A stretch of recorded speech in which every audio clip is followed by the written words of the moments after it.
Good afternoon. I'm Dara Bunjon. I am the food enthusiast here at J Moore Living.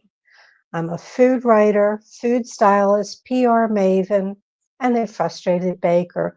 Those of you joining us live, drop your comments and questions for myself or my guest into the comment box, and you'll see me check from time to time. Today's guest is Chef Paul Lever, creator of Chef Dad Pot Pies. Don't say that 5 times fast. I'll trip you up. Chef Dad Pot Pies. He comes to the table, excuse the pun, with 35 years plus of hotel catering and restaurant experience, including large events for Super Bowls, PGA tours, Cirque du Soleil premieres. In 2012, he opened a gourmet deli. Unfortunately, COVID put the kibosh on that. So back to corporate kitchens and life being life. There are twists and turns, and Chef Dad Pot Pies were born. See, I just had a little trouble with it. Let's see what's cooking with Chef Paul.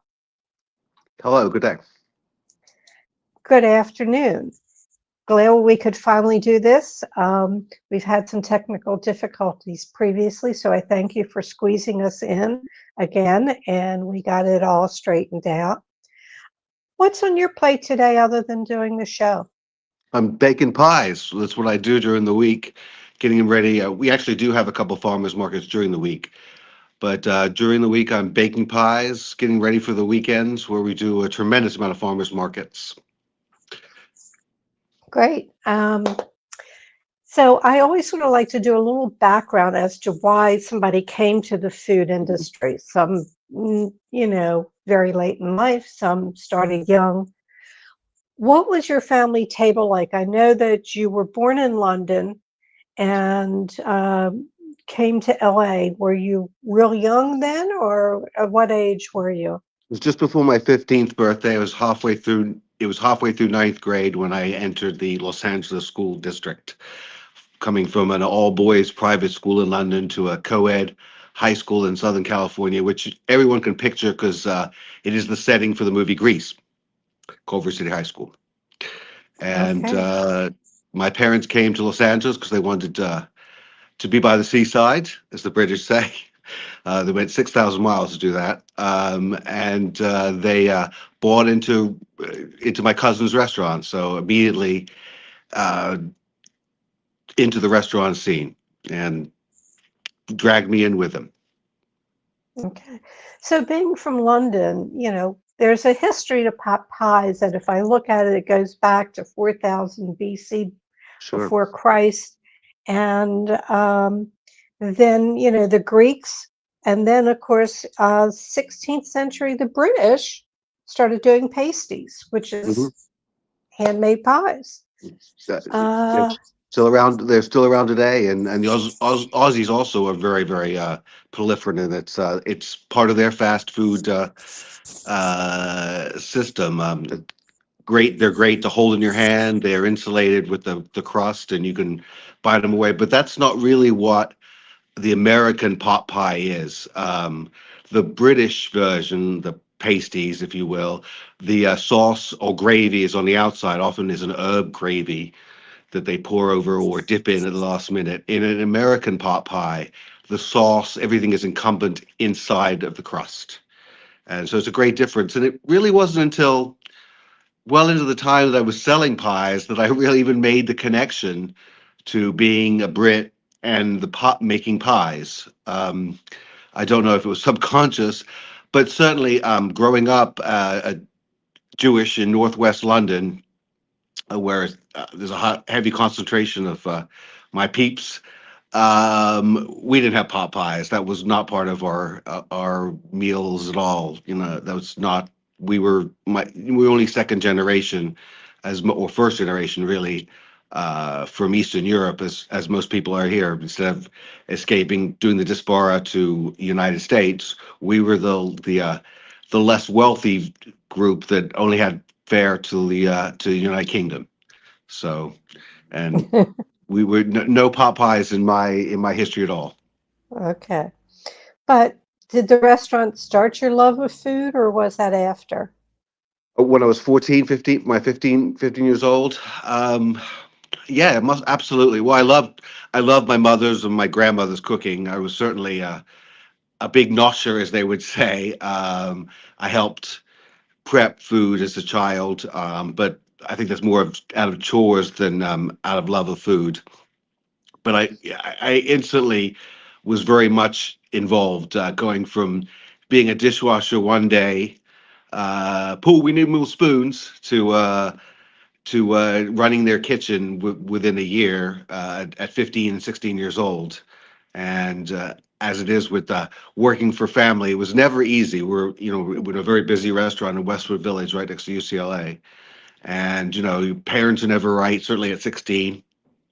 And it wasn't long before I kind of escaped their kitchen, manufactured a resume, as one did in 1980, we'll say the 1985-ish, and was applying to fine dining restaurants in Hollywood and Beverly Hills. And I eventually, almost immediately, got a job working at a place called Spago, which many people have heard. Wolfgang Puck Wolfgang was Puck. was a very young chef at that time. Um, I'd never heard of the place. It was right off of Hollywood Boulevard. Okay. So I'll keep talking, and hopefully Paul will come back in. Uh, let's see. Before I forget, let me tell you who's going to be on next week. Next week's guest will be Sherry Mercer Twoey, food writer, culinary tour leader, and unabashed Trader Joe's stockpiler. With 4 Trader Joe's cookbooks to her credit, her newest book, the the I Love Trader Joe's Cookbook, 15th Anniversary Edition, is a tribute to this ongoing romance and shares secrets of how you can fall in love with Trader Joe's. She is currently working on a novel about a cheese whisperer. And Paul's back. Let's give it another shot here, Uh, Paul. Sorry about that. I'm you have to understand the IT is being operated by an old Jewish chef, so so I guess that's why I'm dropping out. Anyway, I worked at Spago. I was at the front shucking oysters, hurting my hand and not opening oysters, and a very young Wolfgang Puck put his arm around me, as he did, and said, I don't think you've ever done this before," and showed me how to do it. And he showed me how to do 100 other things in my couple years with him. And I could not be more happy with his success. A year later, he had got the job as doing the post show for the Oscars. And I think that's really what put him on the map when Chasen's in Los Angeles closed and Spago took over for them. River. Right. That's fabulous. You see, and I thought I did a deep dive into your background, and I didn't know about Spago. Anybody who loves culinary or watch the shows, they know Wolfgang Puck and they know about Spago.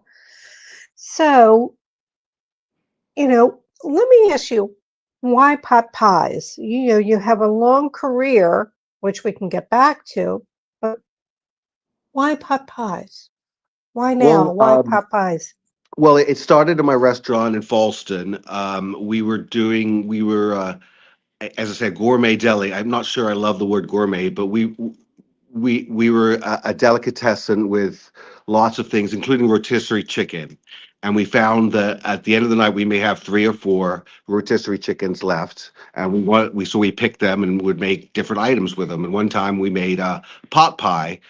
Using the dough that we were open for breakfast. We made our own biscuits, and using the same dough that we made for our biscuits, and made the chicken pot pie. And immediately it was very, very popular. We started selling quite a number every day. We sold them hot. People come in, pick up the pot pie, and then I don't know what it was, but I had a thought that, my love of soups.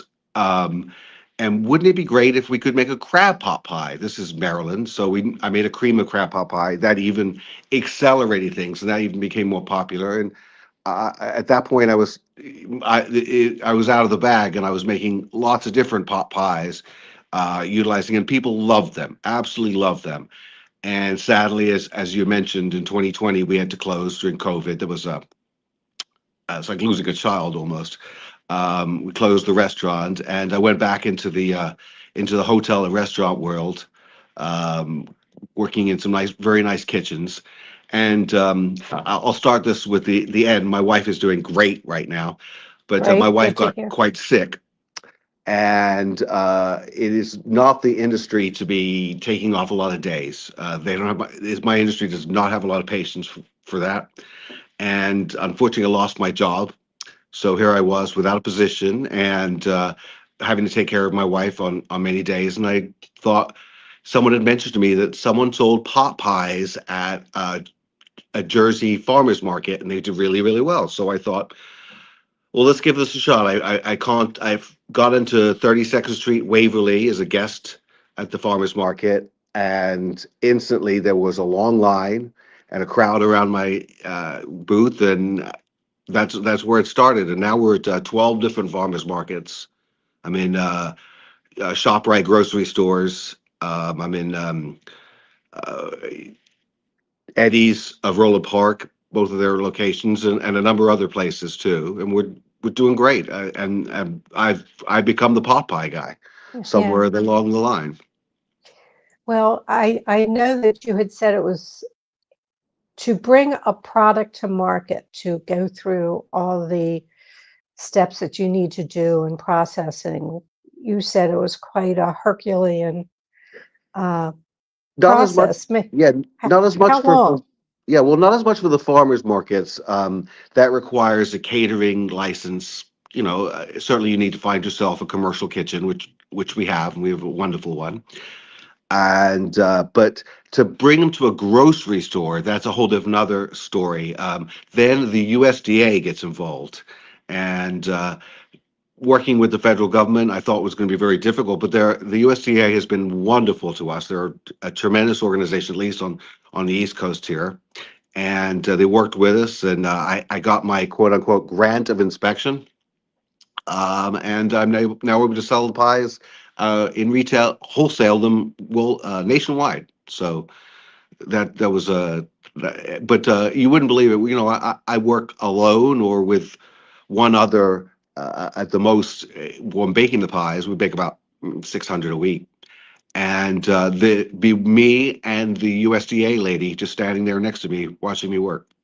So it's like a one-on-one, which is kind of nice. Yeah, yeah. The I had a thought and it just went by.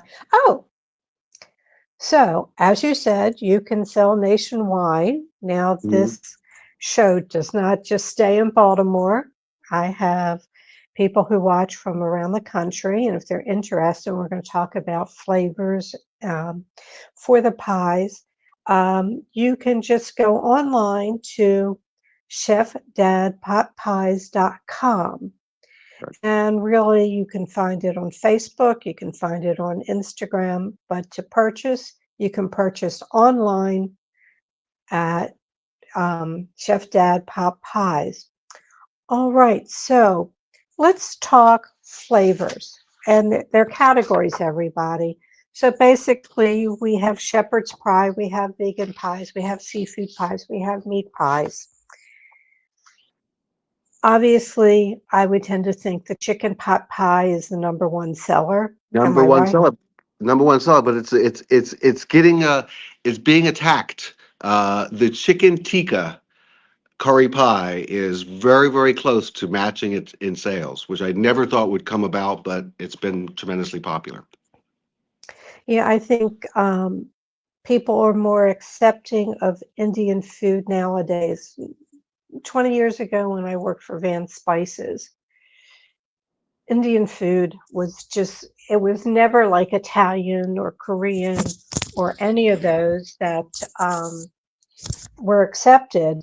You know, people are hesitant with Indian food, but I think a lot of that has changed. And of course, you being in England, which is Sure. loves That's Indian the food. national dish of England is now chicken curry. That happened while I was growing up. Of course, so many South Asians had British passports from the time of from the time where the British controlled India, Right, and we have a tremendous amount of Asians in the United Kingdom, and that just became part of our diet. And I grew up on curries and tandooris and biryanis and my father's favorite vindaloo. So that if when you think about pot pies and you're saying that might be something to do with being British, certainly the curry has something to do with being British because I love the flavor. right. Let's see. And now I'm not sure because I ran this off from the old ones. What are some of these seasonal spring summer pies that you have right now? We're just coming up. We're starting to see some Maryland tomatoes, and we do a tomato caprese pot pie that is absolutely marvelous with roasted tomatoes, fresh mozzarella from Harford County Dairy, Brooms Bloom, and fresh basil, roasted garlic. We always have a number of vegan pies, and the vegan pies, I do not use proteins like tofu or seitan. I like to use vegetables, and I find them far more interesting than the imitation meats. And Right, so the farmer's pie just evolves with the year because all of my produce comes from farmers markets. At the end of at a farmers market, I'll take a couple pies over to the best produce stand and say give to the farmer and say, what can you give me for this? And I'll get a wonderful variety of American and Maryland, I should say, vegetables. So that has right, more than 12 veggies in it. And as obviously during the summertime, trying to keep things a little more light. You see a little more light. We do some quiche, etc. But pot pies seem to work all year round. People love them. The chicken pot pie with a salad. I've grown to absolutely adore the pie. right. Well, I think other people have, but obviously you're in the stores. And just to let people know, each pot pie is a pound and a half. Yeah, they're heavy. So, so you really get two meals out of that. And it comes frozen. Now Yes, at the sir. farmer's market, it's just all frozen, right? Yes, ma'am. I sell them frozen with directions for to eat, reheat in the microwave oven, like a gourmet frozen dinner, if you will. I don't like my wife doesn't like me to use that association because people have a bad association with frozen dinners. But I think people also have a bad association with pot pies because the Swansons and the uh, Marie Callender's. Those are just these are made with whole ingredients, as say direct from farmers, and it's a different animal, a different beast whatsoever. Right. On some of the paperwork I had, and I don't think you have it right now, but it was, what was it? Uh, uh, the the shore fried chicken pot pie, or Well, what I was don't. it? I do not make a fried chicken pot pie. No, The more popular pies also make. You haven't mentioned the gumbos. I spent quite a bit of time with my career in New Orleans, and so We make a chicken andouille sausage pot pie and a crab andouille pie and a number of crab pies. We actually carry four crab pies in most markets. I know what I was thinking. I just couldn't come up. Eastern Shore chicken pot pie. Yeah, the pot. We're in most people don't even assume, but most of the chicken in this country is coming. A lot of the chicken, and most of it from the East Coast, is coming from the Maryland shore. Um, some of the providers are less appealing to me in their practices, but some free range chicken that has the flavor of chicken like no other. Certainly not like the chicken that you might buy at the grocery store. Right.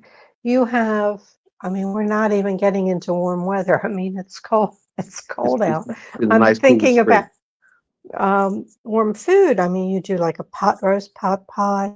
Sure. Uh, so, where can people find you here in the Maryland area? What farmers markets will you where will you be this weekend? Well, there you go. Easily, I easily got said. it out. We'll be in Havre de Grace and Bel Air, Waverly, and Baltimore under the GFX. We'll be in Crofton, Sykesville, and I'm sure I'm missing one. We also do Catonsville and a number of others. You'll always be able to find us if you go to find us at the Facebook or Instagram and just put in Chef Dad Pot Pies. It come up, and I post where we're going to be on a weekly basis. Right. But we are always at Baltimore, and we are always at Waverly, and we're always at Sykesville, and always at Havre de Grace and Bel Air.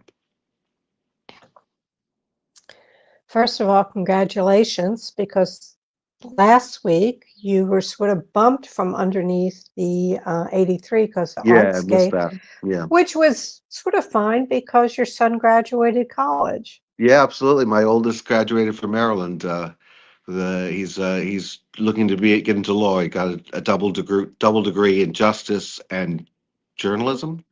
I hope I got that right. But yes, he's we're so proud, very very proud. And I have a sophomore also in Maryland, who'll be who's so we love Maryland. My wife is a professor at Maryland in at the medical school, so we're all about Terps. Okay. And the youngest, the one that's a sophomore, what is their major? Just curious. Oh well, he's in marketing. He's doing fantastic.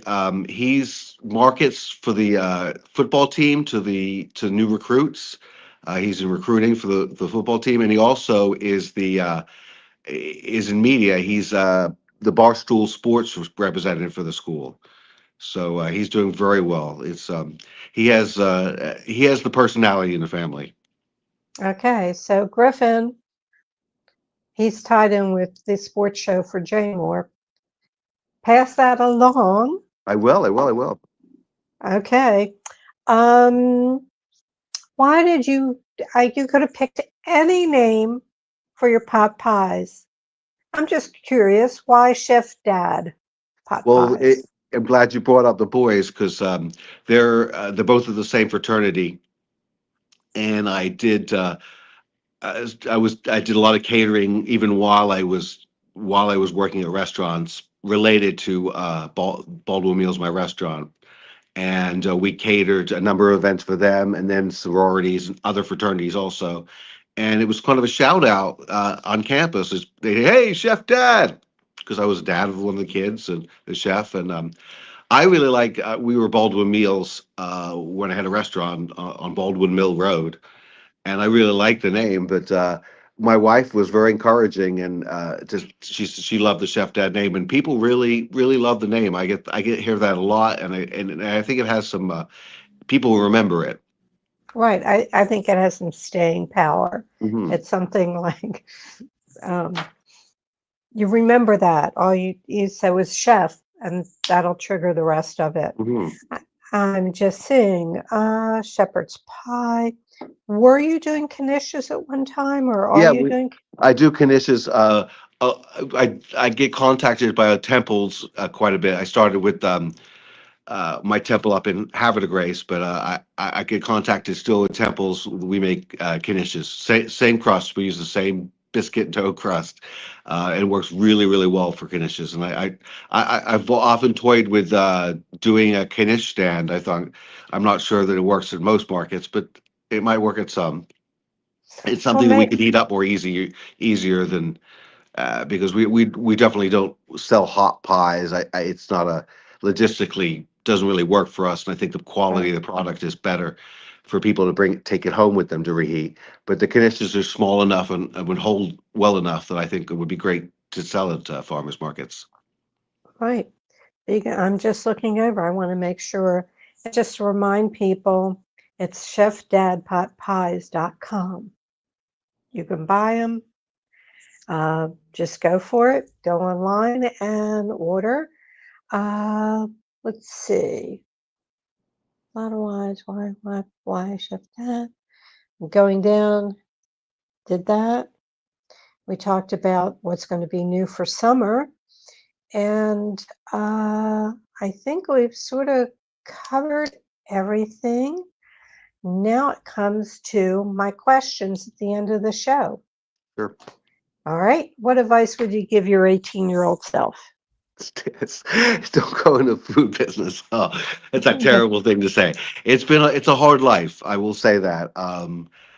I think that the food I could not change a thing about your life because I have wonderful children, a wonderful wife, and a great life. But it's a tough industry, and I probably would have steered myself in another direction. I feel bad saying that, but I really feel strongly about that. And I've Yeah, done that. I've done that to young chefs. I've told them, I've said, unless you really love food, unless you're really passionate about it, there's a lot better ways, a lot easier ways of making a living.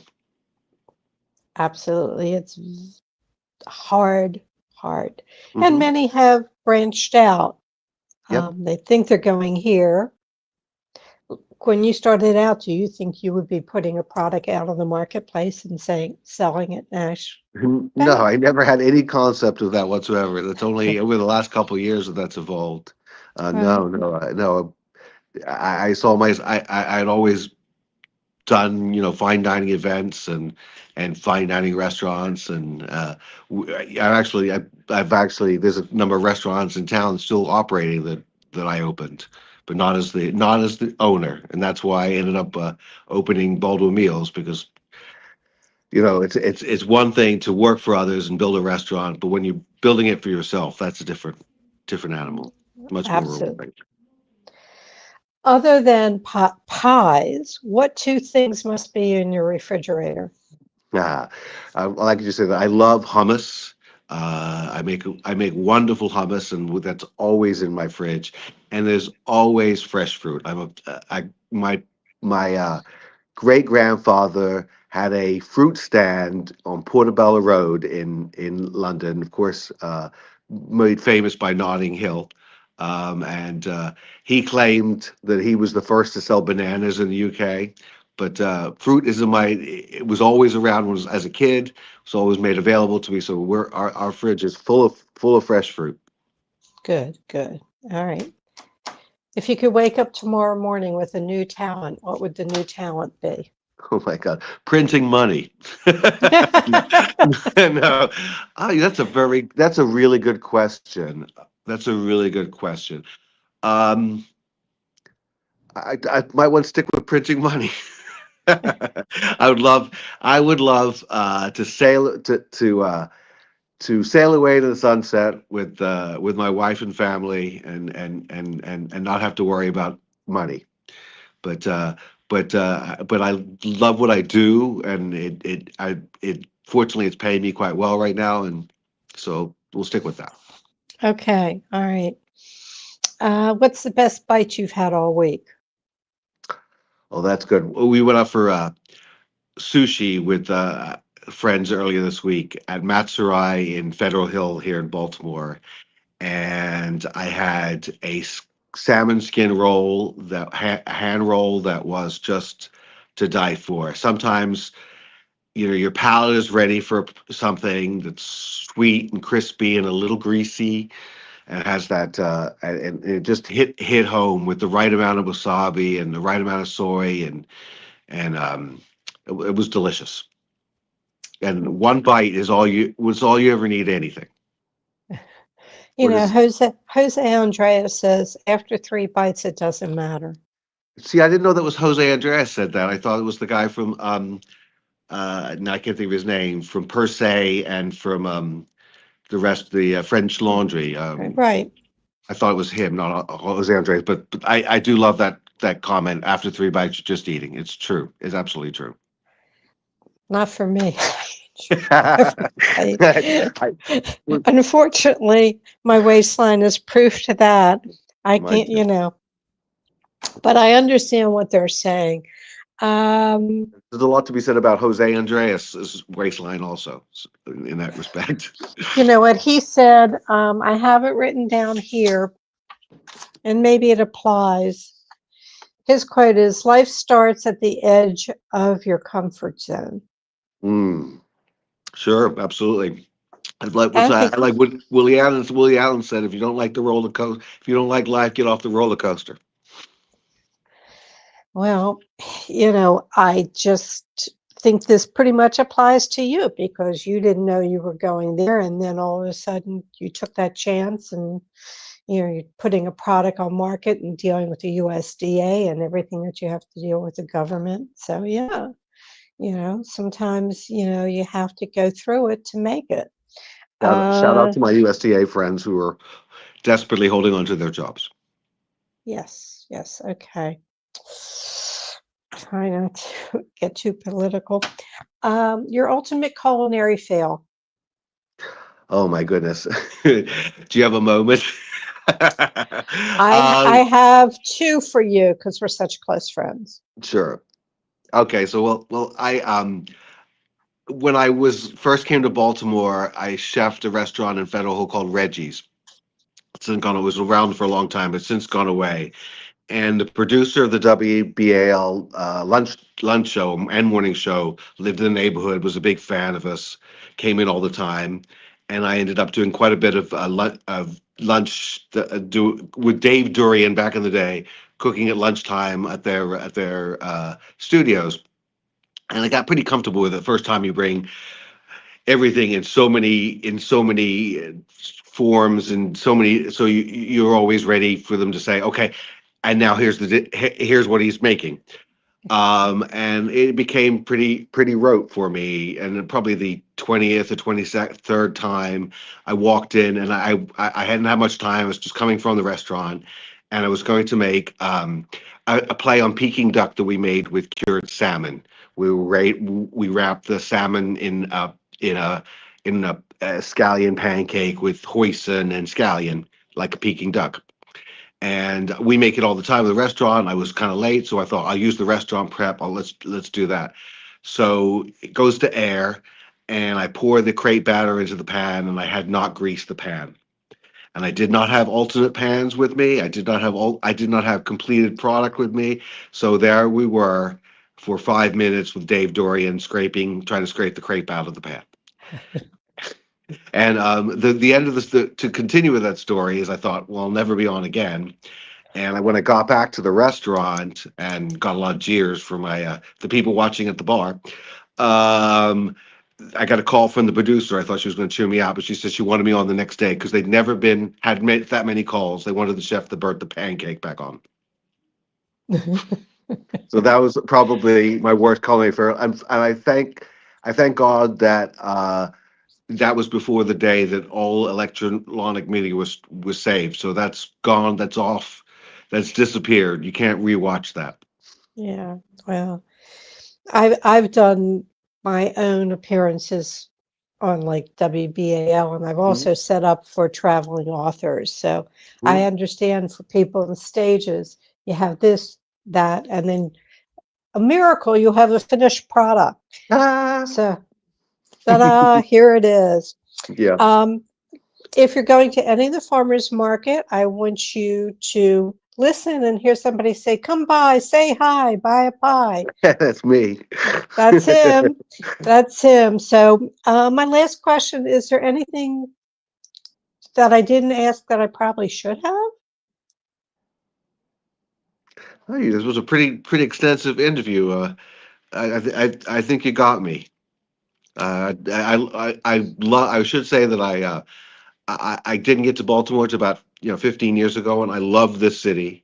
And through thick and thin, this is a great city and great people in it, and I've been embraced, and I love that. Well, continued success and people, chefdadpotbuys.com, or find them at the farmer's market. You can microwave them. They're frozen, microwave, or put them in the oven. Or if you have a large enough air fryer, I guess you can use that as well. I would probably 75% of them are coming out of air fryers, as far as I hear. And you do it right. The directions are simple. They come out hot and crusty and bubbling and delicious. Terrific, terrific. Okay, well, I'm going to go back and repeat some final information. And we made it through this time. We did it, Yay! We did it. We did it. Not too bad for the technologically challenged like me. and me. So, all right. All right, Take everybody. care. I got a couple announcements. Feel free to reach out to me via my email, which is food@jmoreliving, or at Dara Cooks, my Instagram. And there is a Facebook page that I created for the food enthusiasts. You can find me under that as well. Next week's guest, as I said earlier, if you weren't in at that time, will be Sherry Mercer Trophy, food writer, culinary tour leader, and unabashed Trader Joe's stockpiler. We're going to be talking Trader Joe's, so we're going to be talking about her new novel that she's working on, A Cheese Whisperer. I am told she always carries a corkscrew and a cheese knife, so I think she'll be quite fun. You can sign up for J More Living's this week in Baltimore Eating newsletter. I think it comes out every other week now. I'm not quite sure, but go to J More Living, go up to the menu on the top where it says connect and fill out the form. And they'll send you the restaurant news, recipes, links to my show that have gone on since the last newsletter. So it's free. Sign up. Let's see what else. All right. All shows are immediately archived in video form on Jmore Living's Facebook page and jmoreliving.com. We truly appreciate it when you share our show with friends and family. Feel free to go back into our archives and enjoy past shows. As I like to end the show, may your plates always, always remain full. And I look forward to seeing you next Thursday.